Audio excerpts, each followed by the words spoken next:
Sobrang nakakagulat na balita. Grabe, Senator Raffy Tulfo, testigo na. Nagulat si Vice President Sara Duterte, wala ng takas. Ayon sa nakalap nating impormasyon, wala ng jurisdiction dito si Bato, dapat nang ma-impeach si VP Sara. Pipigilan daw niya i-dismiss ito ni Bato para magharap-harap na daw sila. Grabe, si Senator Raffy Tulfo, testigo na. Nagulat si Vice President Sara Duterte, wala ng takas. Tara, panoorin natin. So against din kayo na ma-dismiss agad yung impeachment case nang walang trial na mangyayari? No, against ako. Gusto ko dapat... You will vote against it? Gusto ko magkaroon ng trial.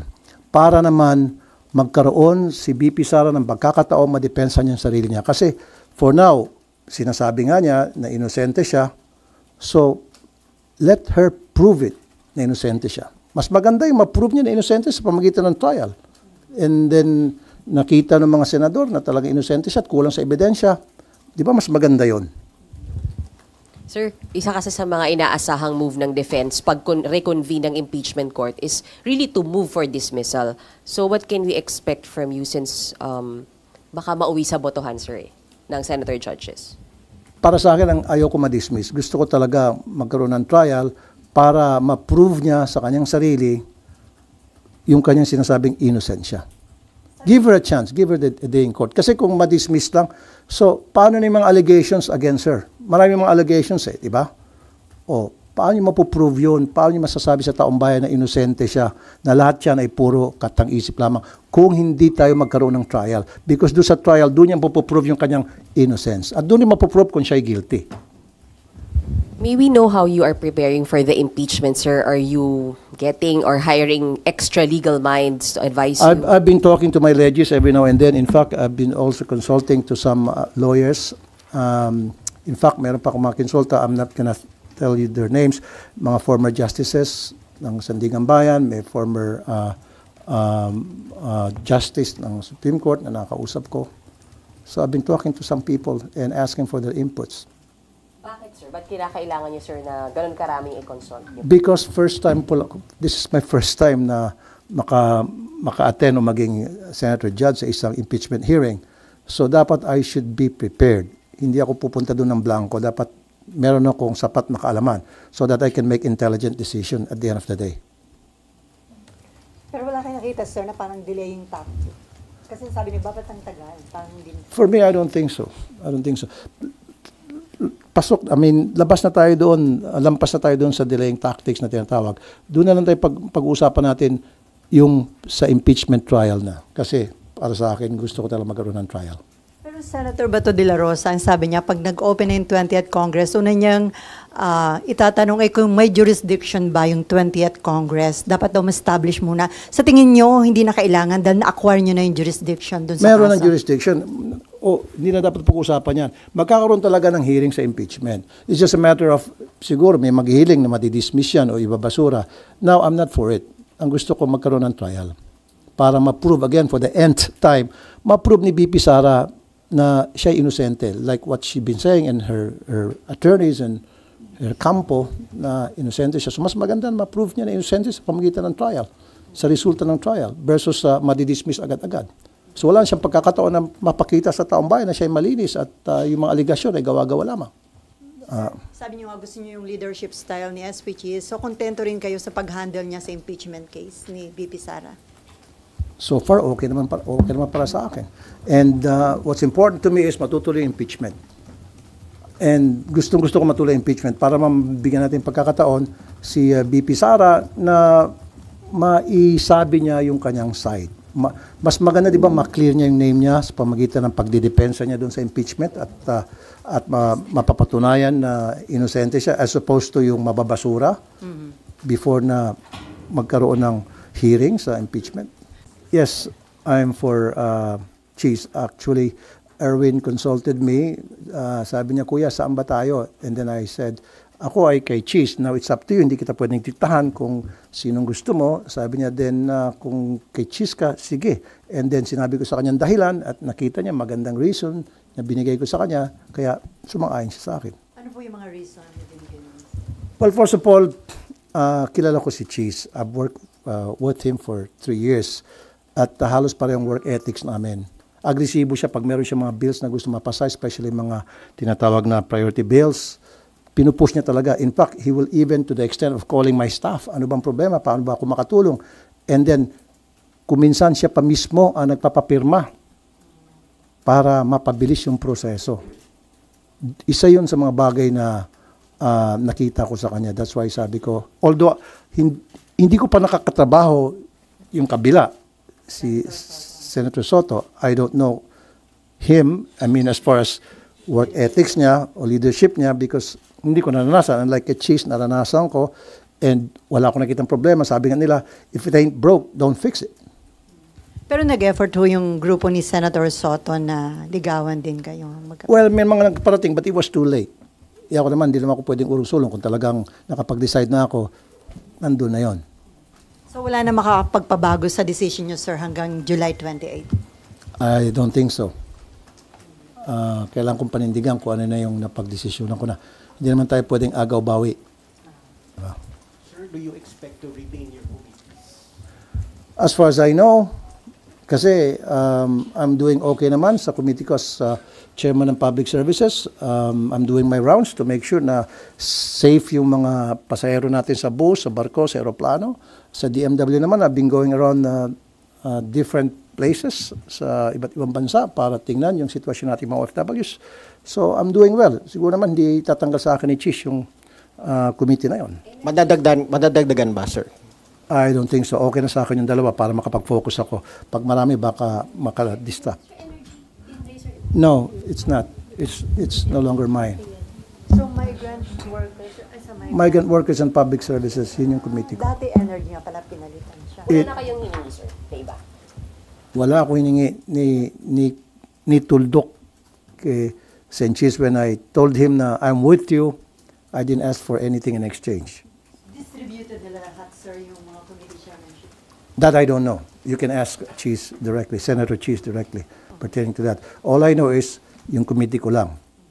Okay? Sir, isa na lang. Sir, ano lang, expectation sa SONA ng Pangulo since more than 1 week na lang po? What you want to hear po? What I want to hear is, I don't know yet kung ano yung mga sasabihin niya. Of course, meron nang nag-prepare ng kanyang speech, meron mga nag-advise sa kanya. Pero ang gusto ko sana, wish ko lang, hindi naman siguro masama mag-wish. Sabi nga nila, hindi naman siguro masama mangarap, libre ang mangarap. Pangarap ko sana sa SONA, baka pwedeng isali ng, sabi ko, big man, Mr. President, pwede mo isama sa SONA mo yung tungkol dito sa problema natin sa online gambling. I don't know. But again, hindi ko dinidiktahan, hindi ko sinasabihan ang ating Pangulo because decision niya yan. Ayokong pakialaman yung lahat ng mga ginagawa niya. In fact, karamihan sa kanya mga ginagawa ay support dahil nakita ko na kapareho na advocacy ako, I support him. But dito, ako'y nag-wish lamang na sana makarating sa Pangulo kung gaano kalala na itong problema sa online gaming. At sana wag siyang lokohin, meaning wag siyang bigyan ng wrong information. Kasi usually yung ating Pangulo, umaasa lang naman yan doon sa mga advisors niya, doon sa mga alter ego niya, kung anong sinasabi sa kanya, yun ang pinakikinggan niya. Sana, yung mga nakapaligid sa kanya, yung mga trusted niya, magsabi ng totoo kung gaano kalala na itong problema natin sa online gambling. Last year, SONA, sir, yung salient point talaga doon, yung nag-stand siya about Pogo. So is that something na gusto niyo? Which was very commendable. In fact, nagkaroon siya ng standing ovation. Isa ko siyang matumayo at pumalakpak ng gusto. Hanggang sa mabingi ng tenga ko sa kapalakpak sa kanya. So, since wish lang naman, sir, gusto niyo rin ba na magkaroon nga siya ng malinaw na stand on online gambling, sir, naman, this time? Sana nga, sabi ko, hindi naman masama mangarap. Pangarap ko lang yon. Kung magkaroon siya ng ganong klaseng stand, thank you so much. Sir, pahabol lang, isa lang po. Sir, ano pong masabi niyo so far doon sa development, doon sa online sabong, yung mga nare-retrieve daw ng mga buto? Yes, nakamonitor ako dyan. And our authorities so far are doing good, especially yung ating Philippine Coast Guard, which under sa committee ko yan, sa DOTR. And sabi nga nila, ayaw nilang galawin muna yung mga sako, nakikinig sila, may mga forensic expert tulad ni Fortune, na sabi dapat this is the way you should handle the pieces of evidence o yung sako, etc. So let's leave it at that. Kung ano yung mga ginagawa natin mga otoridad, suportahan natin. Fully support ako dyan, may mga korte tayo. However, pag nakita ko yung mga pulis natin, medyo winawashi-washi yung ginagawang investigasyon, magsasalita ako. ano yun, nagpalakas dun sa whistleblower yung kanyang mga binulgar dahil dun sa nakukuha ng mga buto or... That's a good development, as a matter of fact. Kaya lang, may mga nagsasabi na baka planted daw yun. Siyempre, tuwing merong ginagawa yung damn if you do, damn if you don't. Ganun tayo mga Pilipino. Pag may ginagawa, yung ating mga otoridad, mali yan. Pag walang ginagawa, mali yan. So gumagawa yung ating otoridad ng trabaho Meron silang nakita mga boto. Then that's a positive development that we should welcome. Everybody should welcome. But it has to be investigated by the forensic experts, thoroughly investigated kung talagang magmamatch talaga yung, kasi so far sa balita ata 12 na ata sa mga family ng victims ay nakuha ng DNA samples para i-match yun, gagawin ng cross-matching. So let's leave it at that. Sana maging successful yung gagawin cross-matching. Napakarami ng taong lulong dito sa online gambling kasi napakadali ma-access. As a matter of fact, sa programa ko sa Wanted sa radyo, hindi ko na mabilang recently yung puntahan ng mga magulang na nareklamo, yung kanilang mga asawa, anak, especially mga estudyante, hindi na nakapag-aral, napupuyat, at nangungupit na sa kanilang mga magulang para lamang makapag-online gambling. Especially itong scatter. Sobrang lala na. Something has to be done. That's why I'm filing a bill na total stop. Hindi yung regulated. Hindi yung strictly regulated. For me, no. It has to stop. Grabe na. Kailan tayo titigil kung bagsak na ang ating bansa, ang ating lipunan? We have to step on the brakes right now. And with your help kayo sa media, ma-disseminate properly itong information na ito para sa kalaman ng lahat na meron tayong sakit sa ating lipunan sa pamagitan ng epidemic, kung tawagin ko, itong online gambling. Go ahead, please. Sir, kasi may ilang senators din na nag-file na ng bill on online gambling but they want strict regulation lang kasi kapag total ban, baka magkaroon ng underground operations lang, sir. So, allow it but with stricter regulations po. Like, hindi pwedeng 18 and above, yung mga ganun, sir. Ay, 18 and below, I'm sorry. Okay, well, inahangaan ko yung mga kasamaang senador na nagsabing strictly regulated itong online gambling. Pero ako, in my opinion, kailangan talaga total ban. Yung sinasabing baka mag-underground, nandiyan naman ating kapulisan, nandiyan yung ating NBI, nandiyan yung ating PNP. Anong ginagawa ng kanilang mga intelligence funds para tugisin kung sino itong mga nag-underground? As simple as that. Let them do their job. Otherwise, tanggalin mo yung mga pulis na hindi trabaho. Sir, when you say total ban, lahat, pati accredited ng PAGCOR, sir? Lahat, pati accredited ng PAGCOR. Kasi, tingnan nyo, kahit na paslit, nakakapagsugal, very accessible itong online gambling. Why not put a stop into it? As it is, may problema na nga tayo sa mga kasino. Ang dami ng kasino left and right. Magpapatayo ng kasino. In fact, balita ko, may magkakaroon ng kasino pa sa Boracay. Kung saan-saan na pinapayagan na magkaroon ng kasino. Problema na yan as it is. Marami na sisirang buhay, mga negosyante, dahil nalululong sa sugal sa kasino. Now, here comes online gambling na hindi lamang mga adults ang nalululong, kundi ang nakakatakot dito, mga kabataan, estudyante, as young as 10 years old, 9 years old, naglaro ng scatter. Hindi nakapag-aral, hindi nakapagtulog, hindi nakatulog, kumukupit sa kanilang mga magulang para makapag-scatter lamang. Ano to? Anong klaseng bansa meron tayo ngayon? Grabe na. At bakit ito pinapayagan ng PAGCOR? Kaya nga I'm calling, yung sinasabi ng PAGCOR, for now, itigil na raw muna yung ads sa mga online gambling. Galing ako sa bahay ko, papunta rito, binilang ko, 7 ang billboard ng online gambling. 7. So, nananawagan ako sa PAGCOR maging sa ad board. Do your share for now habang gagawa ako ng bill. Of course, matatagalan yan. And habang pinag-isipan siguro na ating sa executive kung anong gagawin nila, do something, itigil na muna lahat ng advertisement sa online gambling. Kasi ang sabi ata ng PAGCOR sa prime time lamang, Bakit lang prime time? Paano sa hindi prime time naman yung mga bata nanonood din? So dapat tigil yan sa TV, radio, newspaper, social media, lahat.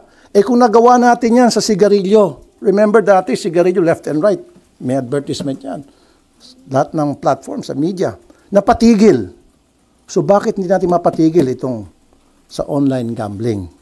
Kung gusto yun ng PAGCOR, kaya nilang gawin. May kasabihan nga, kung gugustuhin, maraming paraan. O may paraan. Kung ayaw, maraming dahilan o may dahilan. Yun lang yun eh. Paano naman, sir, yung mga celebrities na kilalang kilala, tapos sila pa talaga yung nag-endorser? Yun nga, nakakalungkot nga. I don't have anything against those celebrities. Siguro sa kanila, trabaho lang, walang personalan. Pero ang hindi kasi alam din itong mga celebrities na nag-endorse itong online gambling na maraming nasisira. Who knows, baka mga kamag-anak nila, kakilala nila, mahal nila sa buhay, ay nalululong na sa sugal na ini-endorse nila mismo sa kanilang social media accounts or sa TV or radio. Sir, paano yun? May mga malalaking tao daw, including lawmakers, ang engaged sa online gambling operation. Very good. That has to be investigated. Dapat imbestigahan. Sino yung mga politiko, sino yung mga malalaking opisyal na involved sa online gambling, online gaming? Sampahan ng kaso ombudsman. Sampahan ng kaso Sandigan Bayan. Find out who these people are. Kung illegal yung operation. Pero kung legal, sir? Kahit na sabihin natin legal, dapat ang mga politiko ay nagsisilbi sa taong bayan. Ang pangit naman yung kanilang pinagsisilbihan, yun yung tinatamaan nung kanilang negosyo o yung kanilang involvement, yun yung nasisira yung pamilya. Yun yung nawawasak yung pamilya dahil nalululong sa sugal. Sir, sinasabi rin malaki magiging foregone revenue kapag total ban ng online gambling. That is correct. 140 billion, I think, if I'm right. Pero marami naman pwedeng pagkukunan ng 140 billion na mawawala. Just think of it, 140 billion. Kumpara naman doon sa nasisirang pamilya, nasisirang mga Pilipino. I think the benefits na nakukuha ng ating gobyerno mula sa revenue ng online gambling outweighs the ill effects. Saan tayo? Kung dahil sa 140 billion masisira ang napakaraming pamilyang Pilipino, maraming malululong sa sugal, bakit di natin itigil na itong online gambling? So sir, considering yung situation, sabi niyo ang dami ng lulong dito sa online gambling, hindi na ho kakayanin ng strict regulation sa tingin ninyo? For me, hindi eh. Well, yung iba sabi, dapat 18 years old lang and above. Naku, ang wise ng mga Pilipino, yung 10 years old, pwede naman niya hiramin yung cellphone ng parents niya. Pwede naman niya hiramin yung cellphone ng kasambahay niya na nakakatanda. Pwede siya manghiram ng cellphone ng mga taong kakilala niya mas nakakatanda sa kanya. Wala rin. At ngayon, sa GCash, sa Paymaya, nandyan palagi yung online gambling na naka-advertise. So, very accessible. Sa online gambling, unlike before, tingnan nyo guys, gusto mo mag-bingo? Pupunta ka sa mall para mag-bingo. Gusto mo magsabong? Punta ka sa sabungan para magsabong. Gusto mo magkarera? Punta ka sa racetrack para magkarera. Ngayon, kahit nasa loob ng CR, habang you're doing your thing, pwede ka online gambling. Pagkatapos mo siguro, natalo ka na ng 10,000. Ganon katindi ang online gambling. So pag wala na itong online gambling, yung mga sugarol na gusto talang magsugal, then punta sila doon sa venue nung sugal na gusto nila. Ngayon pati, meron pa nga igagamba, pa yun. Totoo yan. Lahat ng klaseng sugal na maisip nyo, i-billiards, nandyan na. Who knows kung ano pa yung mga susunod na mga kabanata nitong e-gambling mga operators, kung ano pa maisip nila. Matindi. I'm calling upon PAGCOR for now, ipatigil nyo na muna lahat ng advertisement sa lahat ng platform ng e-gambling. Sabi niya, papatigil nyo. Kanina lang pagpunta ko rito. Ang dami. Dami mga advertisement pa rin. And sana magkaroon muna ng moratorium habang nagde-decide yung ating executive kung paano nila i-handle to. Sir? As long as it's online para sa akin. Ngayon, kung gusto mo sports, anong klaseng sports? Basta't online. Kung gusto mo magtaya ka, di maglagay na lang sa PBA na yung parang pupunta ka doon at mananaya ka, parang ginagawa sa horse racing, di ba? Meron yung pupunta ka sa tayaan, doon ka tataya. O gawin na lang legal yun. Magkakaroon ng mga, ano bang tawag niyan? Yung patayaan. Para sa gaming, parang nangyari sa Las Vegas. Kung gusto magtaya sa basketball, punta ka sa isang casino at doon ka tataya. Pwede sa casino. Punta sila sa casino para maging deterrent yun one way or the other. Natatama rin, ba't pa ako pupunta, umuulan o tinatamad ako, hindi ako pupunta na lang, saka na lang. Whereas ngayon, gusto nila maglaro ng basketball or anything. Sa gambling, nandiyan yung online. Sir? Saying, sir, na yung mga pasugal niya yun na online, pwedeng sa casino na lang. Doon na lang lahat tumaya kasi bawal ang mga minor talaga doon. What I'm saying is, kung hindi lang sa casino, sinabi ko na kanina, gusto mo mag-bingo. Di ba dati-rati, pag mga binguan sa mga mall, punta kayo sa mall. Gusto niyo magtaya sa sabong, punta kayo sa sabungan. Ganun lang dapat. Merong venue na pupuntahan. Unlike ngayon, very easy, very accessible. Anybody can play. Kahit na pastit, kaya maglaro ng sugal sa pamagitan ng online. Especially nandiyan na yung GCash, nandiyan yung Paymaya, napakadali. Sir, ang PAGCOR sabi nila hanggang August 15, meron para i-take down lahat ng ads, yung billboards, sa mga bus, etc. So you're saying dapat ngayon na? Bakit August 15? So between now and August 15, so marami pa malululong sa sugal. So kung gusto ng PAGCOR, sabi ko kanina, kung gusto, maraming paraan. Kung ayaw, maraming excuses na hanggang August 15. Why August 15? Let's do it now. Ganun dapat. Ora mismo. Kasi lumalala at lumala na talagang problema. Ayan na nga, yung nabalitaan natin, alam niyo naman siguro yan. Bus driver, akalain mo, habang nagmamaneho, nag-online gambling, buti na lang nakita ng mga pasahero at pinigilan siya. Paano kung hindi nakita? Paano kung gabi yun, natutulog yung mga pasahero? Sir, tapos Diskusya. doon sa revenue, sir, saan natin pwedeng kunin specifically yung mawawala kung hindi sa online gambling? Marami naman pwedeng pagkukunan ng budget yan kung gusto natin pamalaan. Di mag-alat ng budget para sa social services. Di ba? Kasi I think 40% of sa online gambling, if I'm not mistaken, ng revenue from PAGCOR ay napupunta sa social services. So, dipunduan na natin yung DSWD. Itigil natin yung mga GL na yan. Ilan ba yung bilyon-bilyon yung galing sa GL? Lahat, ako mismo isusurrender ko yung GL ko. Kasi yung GL ko naman napupunta sa, lahat ng pupunta sa action center ko. In fact, malaking bagay nga pag natigil yung GL na yan dahil, kumbaga, nagagamit pasintabi sa iba, nagagamit ng mga politiko para magkaroon silang pogi points sa kanilang mga botante. So yun, isang source, yung GL, di ibigay dun sa, sa DSWD para pandagdag dun sa social services. Yung mawawala as a result dun sa pera, kung sakali man na kumukuha ng pera ang DSWD sa PAGCOR o kung sa PhilHealth, di ibigay sa PhilHealth. Maraming pwede tayong gawin na paraan kung gugustuhin natin. It's just a matter of political will.